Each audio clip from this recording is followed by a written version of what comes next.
Michigan, if you are a US citizen who will be 18 or older by November 6, 2018, and you live in Michigan, you've come to the right video because it's time to vote. First, you need to register though, and if you're not sure whether or not you're already registered, there's a link in the description where you can go check right now. If you're not registered, or if you've moved or changed your name since the last election, you'll have to register by mail. I know it's a pain, but you can print off the form using the link below and mail it in by October 9th if you want to be registered in time for the November midterm elections. Otherwise, you can find a paper application at your local Secretary of State branch office or city, county, or township clerk's office if you don't have access to a printer.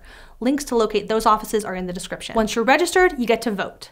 In most cases, you're going to be voting in person on November 6th, but you can vote absentee by mail if you'll be out of state on election day. That includes if you are a student in another state but would prefer to vote in Michigan, you're over 60 or can't vote without assistance, or you have a religious belief that doesn't allow you to get to the polls. If any of those apply to you, you can request a ballot by printing out the form in the link below and mailing it to your local clerk. You can request your ballot anytime between now and November 3rd at 2 p.m., but the sooner you get your request in, the longer you'll have to get your ballot, look it over, research candidates, and vote before you send it in by November 6th. For everyone else, there's a link to find out where you need to go to vote on November 6th.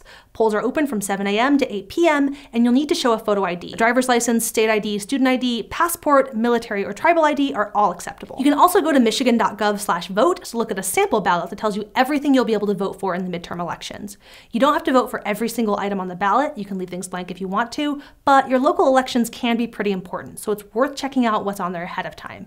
You can even print it out and bring it to the polls with you so that you don't forget how you wanted to vote. The best thing to do if you're planning to vote in the midterms is to make a plan to vote right now. From what day you're going to register, to whether you're going to vote in person or absentee, what kind of ID you're going to use and where it is, even what time you're going to vote and how you're going to get there. Write it down, put it in your notes app, text it to your friend, just make a plan so that nothing unexpected stops you from being counted on November 6th. All the links you need to check your registration and polling location are in the description.